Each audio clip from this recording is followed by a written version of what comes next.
Bom, bom dia a todos, aos encarnados e desencarnados também, que nos fazem companhia, que estão conosco, que nos protegem, que querem também ouvir essa mensagem, né, tão bonita desse livro maravilhoso que é o Boa Nova, trazido pelo médium Chico Xavier, com as palavras do Espírito Humberto de Campos. E hoje nós já estamos na lição 28, né? Olha só, já estamos pertinho do final. Lembrando aí que são 30 mensagens, né? Hoje, então, a gente está aí na antepenúltima, quase acabando. E esse livro é um presente. Então, da minha parte, eu queria agradecer imensamente a oportunidade, a todos que nos acompanham, né? Aos espíritos amigos também que nos envolvem, que nos inspiram, trazendo aí todo o conhecimento e ensinamento para nos ajudar, né? Na nossa caminhada. Bem, e como foi dito, o título da lição é O Bom Ladrão, e também, como foi trazido pela mensagem inicial, hoje o nosso tema é a fé, né? Bem interessante, porque hoje, no mês que nós estamos, né, em setembro, estamos também estudando o capítulo 19 do Evangelho segundo o Espiritismo, A Fé Transporta Montanhas. Então, vamos continuar falando desse tema tão importante que é a fé. Bem, e nessa lição, vai nos dizer Humberto de Campos que, numa determinada situação, os discípulos, né, nas suas comuns discussões sobre determinados temas, eles trouxeram o tema fé, discutindo, né, tentando resolver ali a questão da fé. E a mensagem de hoje, né, essa discussão, vamos dizer assim, vai se centrar no diálogo entre Tomé e Jesus, o discípulo Tomé, né? E aí, nisso, nós podemos lembrar também do capítulo 16 do Boa Nova, que já estudamos também, com o título O Testemunho de Tomé. Nós falamos, né, do perfil de Tomé, lembramos também, né, da frase bem famosa, né, quando falamos de Tomé, que é preciso ver para crer, justamente por esse perfil de Tomé, né, da dúvida, da incredulidade, sempre questionador, então, trazendo esse perfil dele. E aí, a gente pode lembrar um pouquinho também dessa mensagem, né, que Tomé ele era bastante ligado a trazer o evangelho, a chamar a atenção dos poderosos, dos ricos, né, dos importantes, sempre chamando a atenção de Jesus. Olha, nós precisamos, né, trazer mensagem para essas pessoas também. E aí, nessa mensagem, né, ele fala que Jesus recebeu um convite para um jantar, né, na casa de um homem bem importante. E aí Jesus fala, né, que o evangelho do reino é muito mais para aqueles que se sentem, né, sentem a necessidade de evolução, que aspiram uma vida melhor. E todos aqueles, né, já estavam muito satisfeitos, né, já se sentiam felizes com a vida que levavam. Mas Tomé não se sentia satisfeito, né? Sempre falando, mestre, mas a gente precisa levar o evangelho para esses homens importantes. E se a gente não fazer isso, como? Como que todo mundo vai saber que a gente faz o bem, que nós estamos com Deus, né? Qual que é a nossa senha? Aí ele faz essa pergunta a Jesus, né? Como provar às criaturas que o nosso esforço está com Deus? E aí, nessa situação, Jesus já tinha falado para ele, né? A nossa senha é a nossa própria exemplificação, na humildade e no trabalho. E ainda diz, né? A redenção consiste em amar incessantemente. Então, é muito mais interior, né? Do exemplo, do ensinamento, e não necessariamente tentar abrir os olhos, né? Daqueles que esperavam de Jesus algo muito exterior, né? Um milagre, algo maravilhoso. E Jesus, nessa lição aí, já esclarecendo Tomé nesse sentido. Mas ainda, ainda nessa mensagem, nós podemos ver a dúvida, né? O questionamento, essa fé vacilante que Tomé tinha. Bem, e então, trazendo agora, né, necessariamente, a lição 28, esses discípulos, né, comentando ali o problema da fé, Levi, né, o discípulo Mateus, lembremos, né, que ele era cobrador de impostos, então ele era um homem bastante culto. Então, quando ele falava da fé, ele dizia: tenho a convicção de que somente o homem culto pode conhecer todas as extensões desses benefícios, dos benefícios da fé. Então, para Levi, para que se conhecesse a fé realmente, era, se necessário, ter o conhecimento, né? Saber das escrituras, ser um homem culto, né? E aí seu irmão Tiago menor, diz para ele, nem tanto assim, eu acredito que tem que ser a vontade, sempre que a gente tenha vontade, nós podemos ter essa confiança em Deus, né? Podemos conquistar o sentimento da fé. E aí um outro filho de Zebedeu, né? Aqui não fala, mas Tiago maior ou João perguntou, mas a vontade, será que a fé será virtude para apenas aqueles que desejam? Então basta eu querer ter fé e aí assim eu vou ter fé? Será que é somente isso mesmo? Aí eles falando, né, discutindo, Jesus estava num outro canto, distante daquele duelo de palavras, né, daquela conversação, e até num certo momento, né, eles conversando sobre isso, eles pedem, e aí, mestre? Né, eles pedem esclarecimento a Jesus. E Jesus explica para eles, a fé pertence, sobretudo, aos que trabalham e confiam. Tê-la no coração é estar sempre pronto para Deus. Então, Jesus aqui, além, claro, né, ali os discípulos eles não estavam errados, mas cada um queria ter a sua razão. A fé depende da educação ou da sabedoria do Espírito, outro não. Depende do desejo, da vontade. Jesus já traz ali um outro contexto também importante para a fé, que é o trabalho e a confiança. Tê-la no coração é sempre estar pronto para Deus. Então, é como se pegasse tudo isso, né, que os discípulos falaram e ainda acrescentando a questão de estar sempre pronto para Deus, a confiança em Deus. A alma fiel, ainda continuava Jesus, trabalha confiante nos desígnios do Pai. E aí, Levi, escutando isso, né, falando da questão de confiança, Jesus falando disso, ele perguntou, mas mestre, como discernir a vontade de Deus naquilo que nos acontece? Então, se a gente tem que estar sempre atento, né, e ser fiel aos desígnios do Pai, como que nós vamos saber que é a vontade de Deus ou não é naquilo que nos acontece? E ainda acrescenta, Levi, tem observado grande número de criaturas criminosas que atribuem à providência os seus feitos delituosos, e uma legião de pessoas inertes que classificam a preguiça como fatalidade divina. Então, Levi falando, né, que às vezes tem pessoas que fazem coisas erradas, ou então são preguiçosas, e atribuem isso à vontade de Deus, como se eles sofressem isso devido à vontade de Deus, né? Deus quis assim, então, né, eu não vou mudar, eu não vou tentar melhorar essa situação. E aí a gente pode lembrar de um ponto aí, né, na leitura da Juliana no começo, quando se fala, né, da questão da fé, que começa, né, à medida que a gente se observa, em primeiro lugar, antes de julgar o outro. Então, aqui a gente já vê um pouquinho, né, do julgamento de Levi, com relação àqueles que ele achava que eram preguiçosos, ou eram pessoas, né, que eram de má vida, né, que faziam atos delituosos.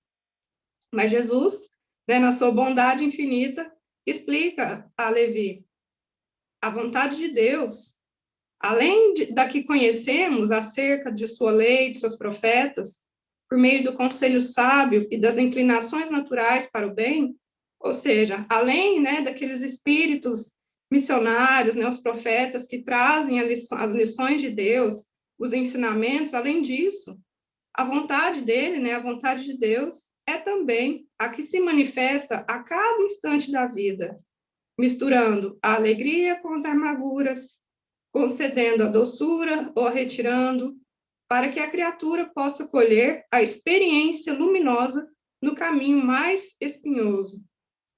Ter fé, portanto, é ser fiel a essa vontade, em todas as circunstâncias, executando o bem que ela nos determina e seguindo-lhe o roteiro sagrado, nas menores sinuosidades da estrada que nos compete percorrer. Então, aqui Jesus explicando que a fé não era simplesmente ter vontade, né, ou o conhecimento, né, não era uma coisa que no estalar de dedos, se você faz isso ou aquilo, você conquista a fé. Mas a fé é muito mais uma questão do quê? Do hábito, né, a construção da virtude por meio dos hábitos, nas situações da vida.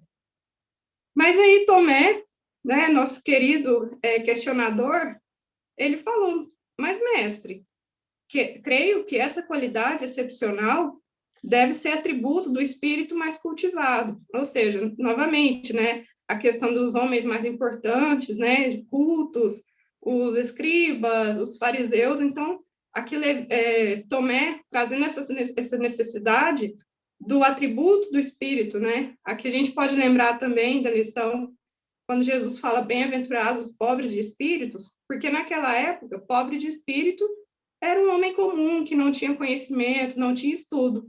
Então, aqui Tomé trazendo, né, na sua opinião, no seu conceito, essa necessidade do conhecimento, né, do poder, como ele sempre destacava para Jesus.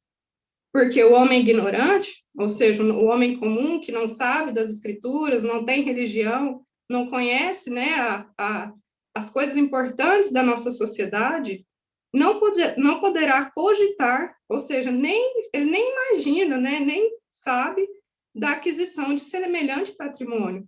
O que passava na cabeça dele, né, de Tomé? Se ele não tem educação, se ele não tem poder, como assim? Como que ele pode imaginar que ele tem que fazer a vontade de Deus? Como que ele pode perceber a vontade de Deus em sua vida? O mestre fitou o apóstolo com amor e esclareceu. Todo homem de fé será, agora ou mais tarde, o irmão dileto da sabedoria e do sentimento.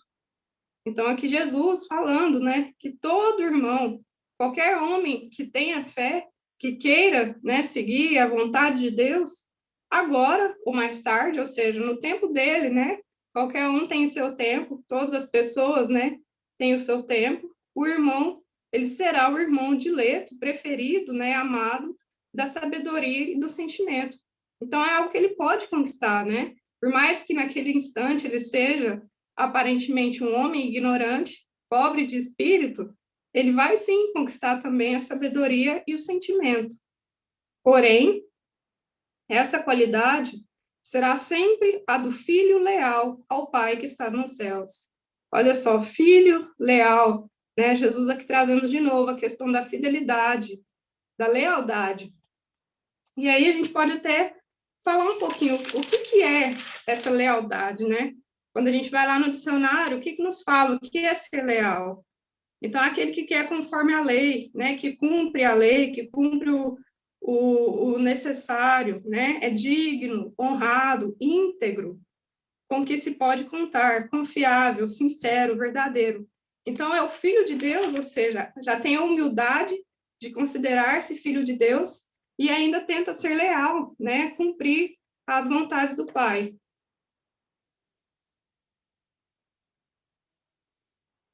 Mas aí, Tomé deu um sorrisinho e falou, mas mestre, como assim, né? Quem possuirá no mundo lealdade perfeita como essa? Então, todos esses atributos que o Senhor está me dizendo, quem que vai ser leal ao Pai nessa forma? E aí a gente pode guardar essa perguntinha no coração, porque nós vamos voltar nela. Quem possuirá no mundo lealdade perfeita como essa? E aí Jesus, respondendo sempre com muita bondade e paciência, né? Ele diz, ninguém pode julgar em absoluto. Então, aqui também dando lição, não só a Tomé, mas a Levi, né? Que tinha falado daqueles que eram delituosos e preguiçosos. Jesus aqui trazendo um ponto importante, a questão do julgamento, novamente. Nós não podemos julgar, nós não sabemos o coração, o íntimo, né? O espírito do outro. Daquele que a gente apenas observa, né? Apenas vemos uma face. Ninguém pode julgar em absoluto, a não ser o critério definitivo de Deus. Então, só Deus, né? Só Deus que pode julgar. Mas, se essa conquista da alma não é comum às criaturas de conhecimento parco ou de posição vulgar, ou seja, Jesus aqui falando que se essa conquista, né, de ser fiel a Deus, de ter fé, não é tão comum às pessoas comuns, né, o povo que tem pouco conhecimento, ou que não tem oposição, né, do governo ali, ou oposição religiosa, é bem possível que a encontremos no peito exausto dos mais infelizes ou desclassificados do mundo. Então, às vezes, aquele que vemos, julgamos, achamos que é uma pessoa de má vida, às vezes naquele coração guarda um sentimento puro, né? Aquela vontade de transformação, de mudança e confiança em Deus. Mas Tomé não estava gostando dessa conversa, não. Ele sorriu, né? Deu aquele sorrisinho amarelo, meio desapontado, no seu ceticismo de homem prático. Ou seja, só pensando, né? Tendo raciocínio. E falando de raciocínio, né? Muitas vezes achamos que a parte mais importante da fé é o raciocínio, a razão. E muitas vezes, né? De uma forma errada, vamos dizer assim, de uma forma não muito bem interpretada, às vezes a gente fala, mas a fé espírita é a melhor fé, porque é a fé raciocinada, né? Nós temos a razão porque acreditamos. Mas se a fé não tem essa fé, né? Se não tem o sentimento, será que ela é suficiente? E aí a gente volta no capítulo 19 do livro do Evangelho segundo o Espiritismo, né? A fé transporta montanhas.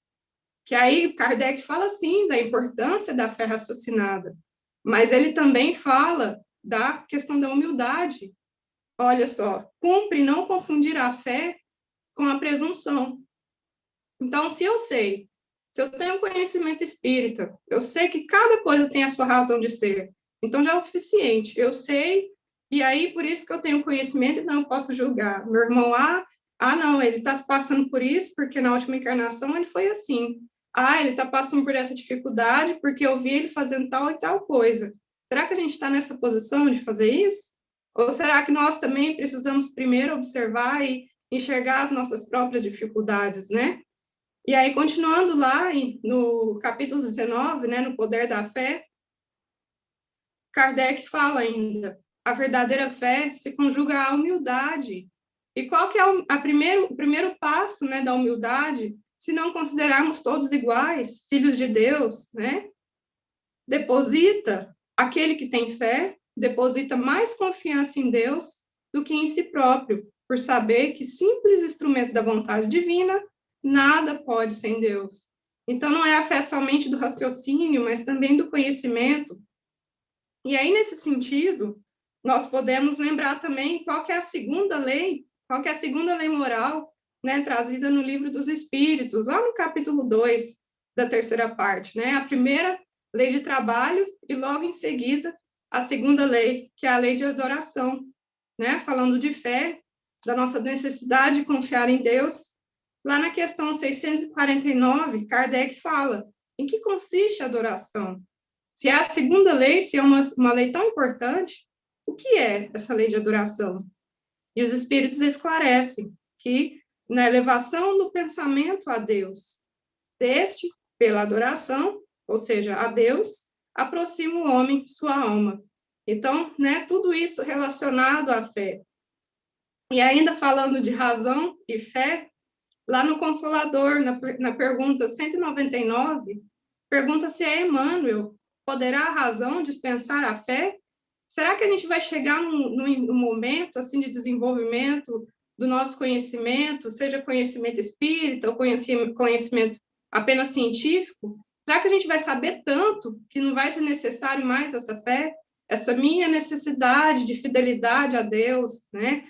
De aceitação, de resignação a seus desígnios? O que Emmanuel fala sobre isso, então? A razão humana é ainda muito frágil e não poderá dispensar a cooperação da fé, que a ilumina, ou seja, a fé ilumina a razão para a solução dos grandes e sagrados problemas da vida. Em virtude da separação de ambas, nas estradas da vida, é que observamos o homem terrestre no desfiladeiro terrível da miséria e da destruição. Então, nós podemos dizer, né, que nesse momento, né, nesse ponto que nós vivemos na nossa sociedade, no mundo, já existe, né, um desenvolvimento muito grande da ciência, da razão, mas muitas vezes é uma razão sem a fé, sem o sentimento, sem essa humildade, né, de lembrarmos que, antes de tudo, nada podemos sem Deus.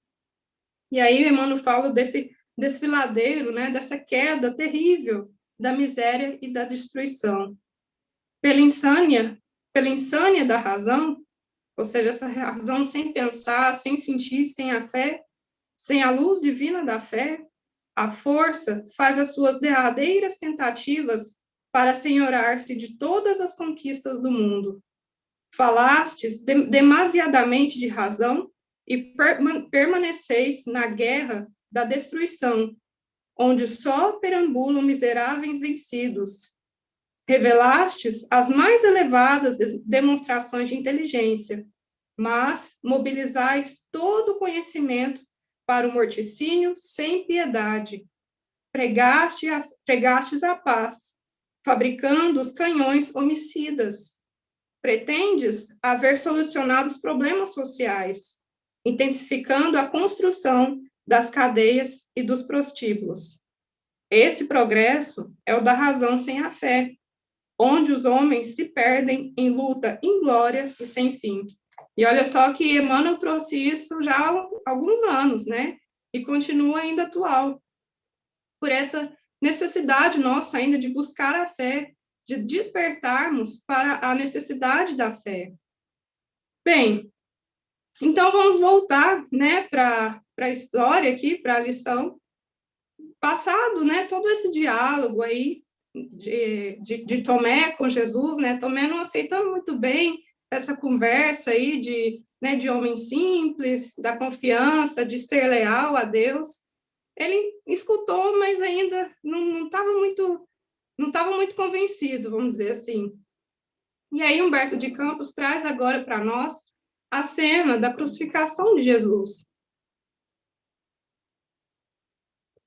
Depois, né, que Jesus foi preso, no momento, né, do martírio, todos, né, saíram de perto, fugiram com muito medo, todos os apóstolos, né, não entendendo o que se passava, como o nosso mestre, passando por esse martírio, por todo esse sofrimento. E isso também eram as questões que Tomé tinha em sua mente. A sua razão, né, de homem do mundo, não lhe proporcionava elementos para a compreensão da verdade toda. E ele se perguntava, né, cadê Deus? Cadê aquele Deus que Jesus dizia tanto que era bom, que era amoroso? Seu amor possuiria apenas uma cruz para oferecer a seu filho dileto, seu filho preferido? Que providência é essa? Né? Por que nesse momento ele não rasga os horizontes, né, impede, né, traz a legião de seus anjos para proteger Jesus, para impedir que isso aconteça? Cadê essa manifestação, né? Cadê essa providência? Jesus, né, durante todos esses 3 anos, havia feito tanto bem, tantas coisas boas para os outros, né? Como que Deus tolerava, como que ele podia tolerar aquele espetáculo sangrento de seu ser, de ser enviado, né, do seu filho? E aí, pensando, então, todo o prêmio, né, toda a recompensa, de novo, né, esse pensamento de recompensa, a recompensa de Jesus mundana, né, nesse mundo terrestre, nesse reino que a gente esperava tanto, né, que eles ainda acreditavam nesse reino material. O prêmio do Cristo nisso tudo era, então, esse monte da desolação reservado também aos criminosos, né? Então, Jesus passando como se fosse um criminoso, como os outros também que passaram pela crucificação, e ansioso, né, nessa ânsia, nessa perturbação tão grande de pensamentos, ele contemplava Jesus, né, vindo as suas mãos sangrando, a sua testa, né, com a coroa de espinhos, as contemplações, né, os pensamentos de Tomé naquele momento, vendo o Messias, né, passando por aquele sofrimento tão grande, contemplava tudo o que Jesus passava, né, tudo o seu corpo, as suas mãos, né, aquelas mãos que haviam semeado tão bem, tanto amor, e agora agarradas à cruz, como 2 flores ensanguentadas. A fronte, com os pensamentos tão puros, né, agora areolada com uma coroa de espinhos, né, nessa ironia, vendo o sangue, né, de Jesus também. O seu peito tremia, ofegante, seus ombros, né, muito cansados, provavelmente, pisados, doloridos, e pensando sempre, né, realmente vale a pena? valeria a pena haver distribuído entre os homens tantas graças do céu?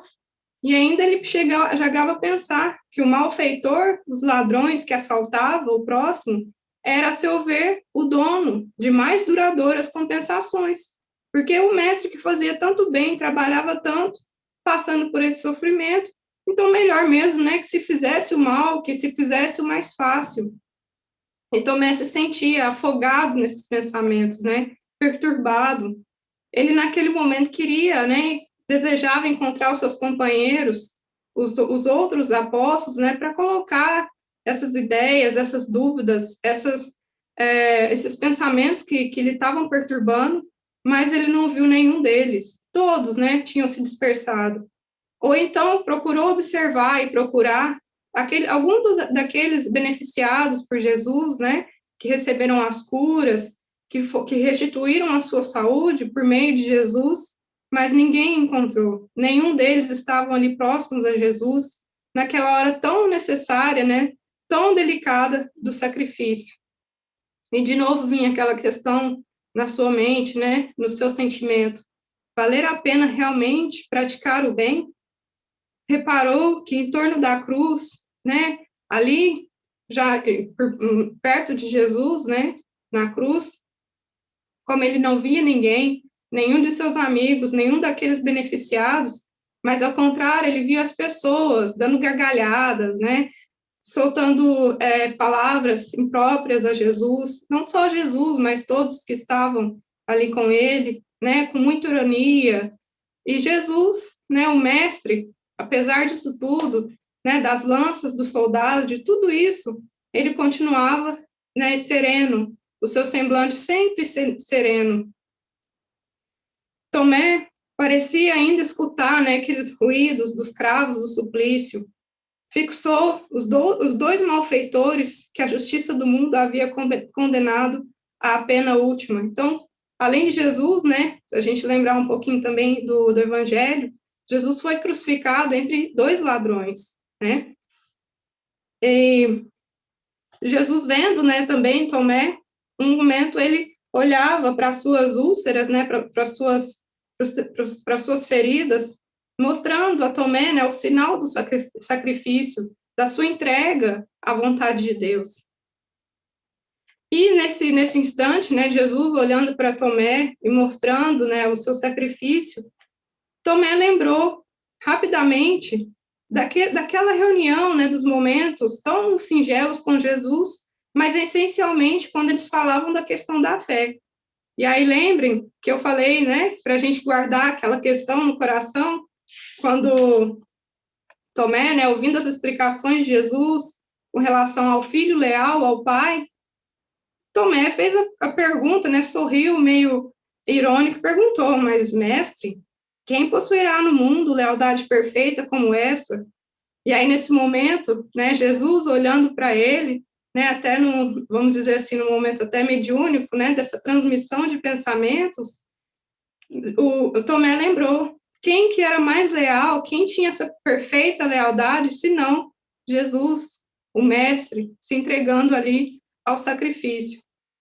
Mas mesmo assim, né, essas reflexões instantâneas que vinham na sua mente, ele pensava na recompensa, nas gloriosas, né, recompensas do mundo. Quem teria sido mais fiel ao Pai do que Jesus? Entretanto, a sua recompensa era a cruz do martírio. Absorto em singulares pensamentos, o apóstolo observou que o mestre lançava agora os olhos enternecidos sobre um dos ladrões, que o fixava afetuosamente. E aqui, como falamos, né, Jesus crucificado por perto, né, de dois ladrões, nós podemos lembrar da passagem evangélica, essa passagem está em Mateus, no capítulo 27, também em Marcos, capítulo 15, e em Lucas, que é onde nós vamos seguir aqui, no capítulo 23, versículos 39 e 43, que ele vai dizer que um dos ladrões, né, que estava com Jesus, blasfemava dele, né, falava para Jesus e dizia, se tu és o mesmo Cristo, se tu és o mestre, salva-te a ti mesmo, e a nós, né, a ele e o outro ladrão. E aí o outro ladrão, o nosso bom ladrão, né, aqui do título da mensagem, repreendia-o, né, repreendia aquele primeiro dizendo, tu nem ainda temes a Deus, estando na mesma condenação, e nós, na verdade, com justiça, né, esses dois ladrões, porque recebemos o que os nossos feitos mereciam, ou seja, eles estavam recebendo a condenação por aquilo que eles realmente tinham feito, e ele acrescenta, mas este, ou seja, Jesus, nenhum mal fez. E aí, Lucas vai nos descrever que Jesus disse, o bom ladrão, né, primeiro disse a Jesus, depois de repreender, o primeiro disse a Jesus, Senhor, lembra-te de mim, quando entrares no teu reino. Então, aqui, o ladrão mostrando, né, uma humildade, né, e uma fé, uma lealdade a Jesus muito grande, mesmo naquele momento, né, tão crítico, tão sofrido para todos aqueles três. E Jesus diz a ele, em verdade, te digo que hoje estarás comigo no paraíso. E aí, né, Humberto de Campos traz para nós esse contexto, quando o ladrão, né, diz, Senhor, lembra-te de mim quando entrares no teu reino. E nesse instante, né, também Jesus respondendo ao ladrão, mas Jesus endereçava agora o olhar para Tomé, um olhar caricioso, como mostrando para Tomé, né, olha, esse homem é um ladrão, mas ele também confia em mim, ele tem a sua fé em mim, ao Pai. E diz, né, transmite ali o pensamento para Tomé, como Tomé escutasse, né, com os ouvidos da alma, vês, Tomé, quando todos os homens da lei não me compreenderam, e quando os meus próprios discípulos me abandonaram, eis que encontro a confiança leal no peito de um ladrão.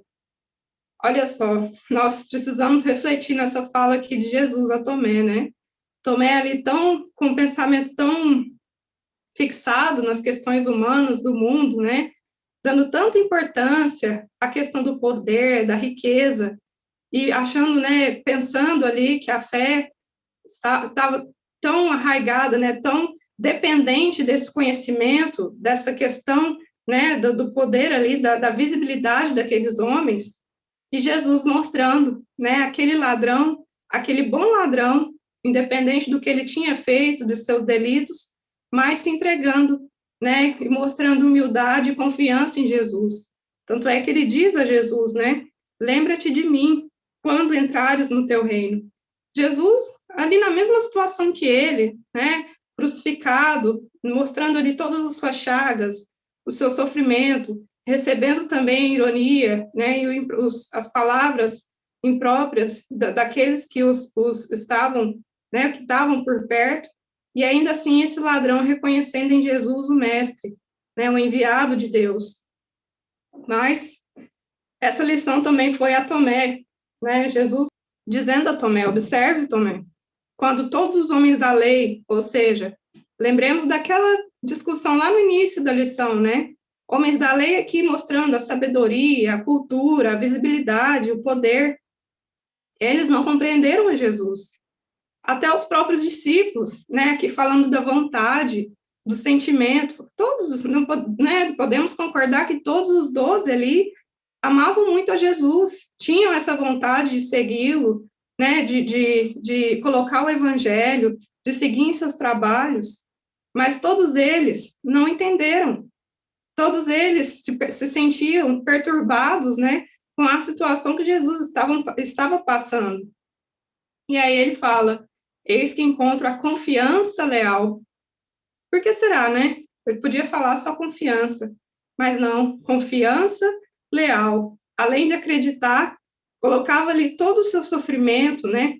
Toda a sua carga de delitos, mas no mesmo tempo, né, nessa confiança, essa necessidade da mudança, né? Dessa confiança em Deus e desse despertar, né? Vamos dizer assim, para a necessidade da mudança desse bom ladrão.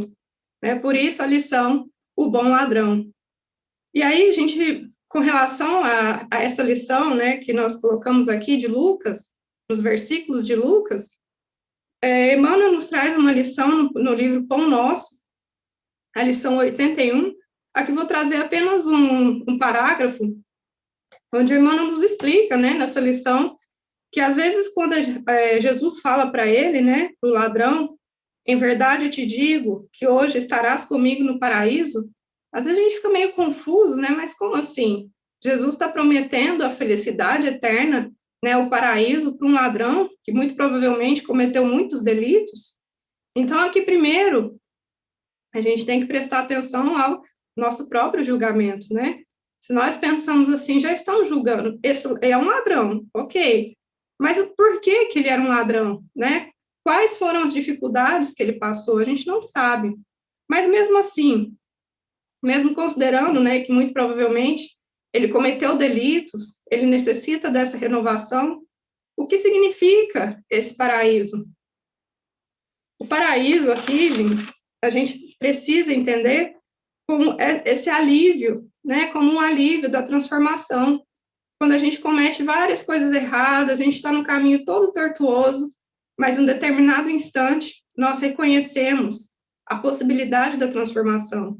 Nós temos fé em Deus, né, confiamos em Jesus e sabemos que nos vai dar a oportunidade de mudar o nosso caminho, de mudar o nosso destino.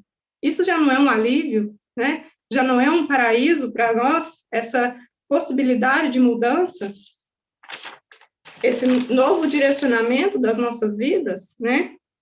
Então, é o paraíso do arrependimento, do refazimento, dessa possibilidade, né, de nós alcançarmos a perfeição, de nós alcançarmos o reino de Jesus, aquele reino que ele prometia.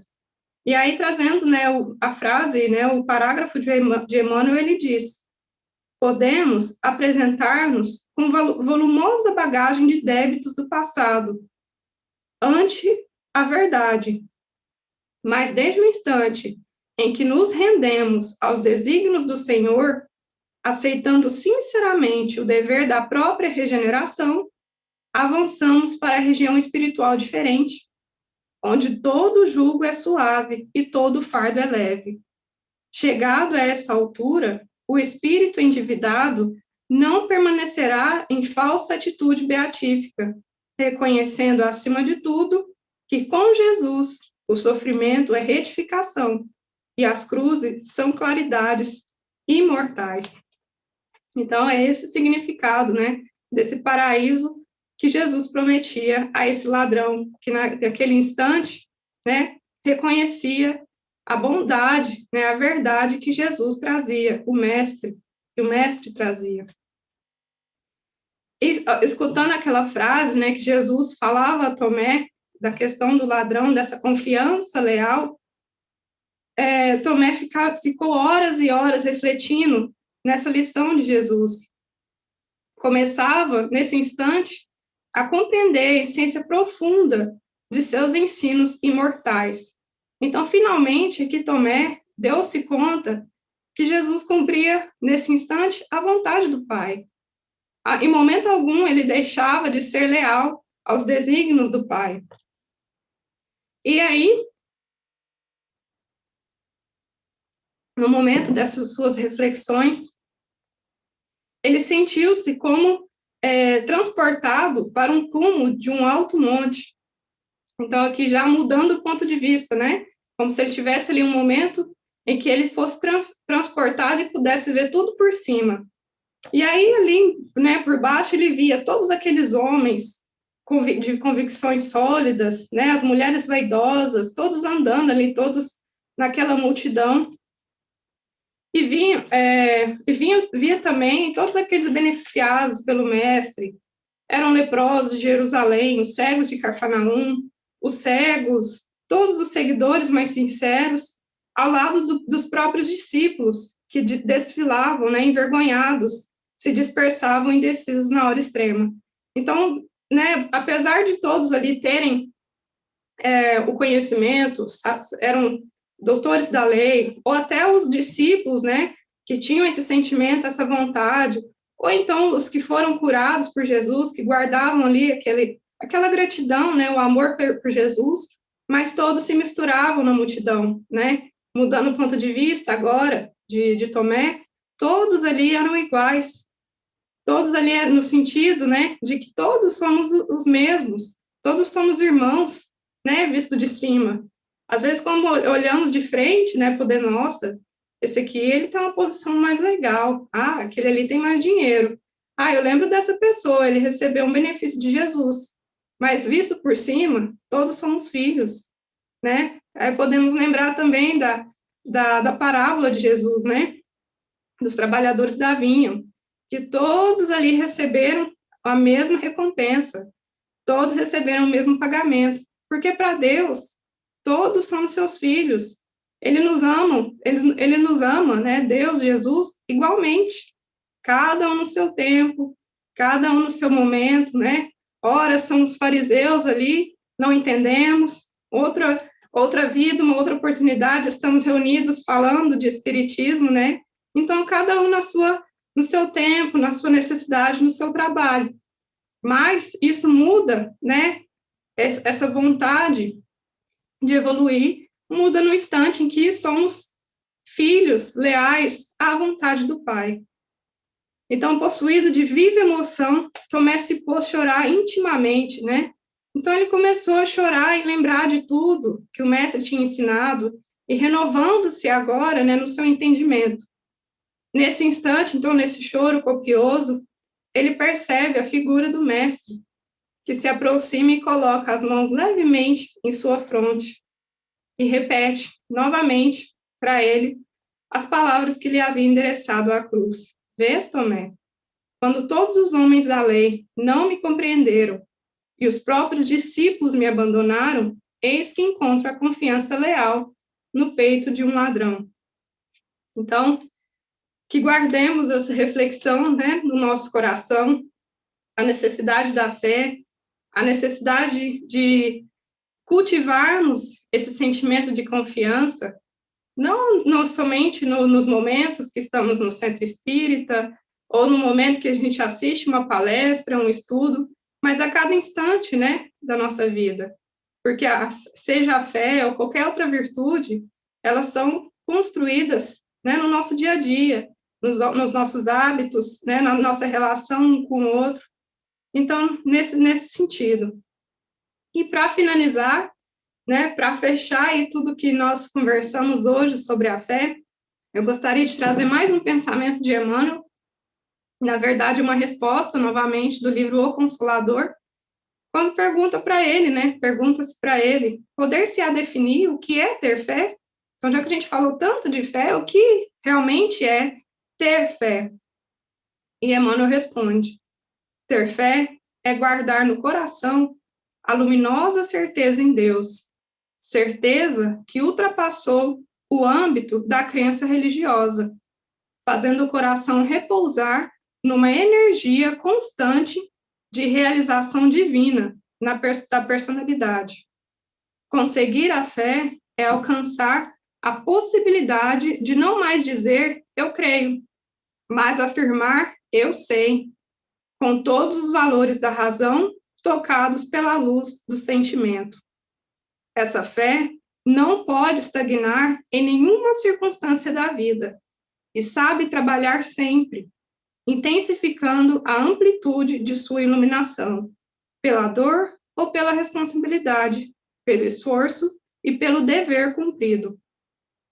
Traduzindo a certeza na assistência de Deus, ela exprime a confiança que sabe enfrentar todas as lutas e problemas, com a luz divina no coração, e significa a humildade redentora, que edifica no íntimo do espírito a disposição sincera do discípulo, relativamente ao faça-se no escravo a vontade do Senhor.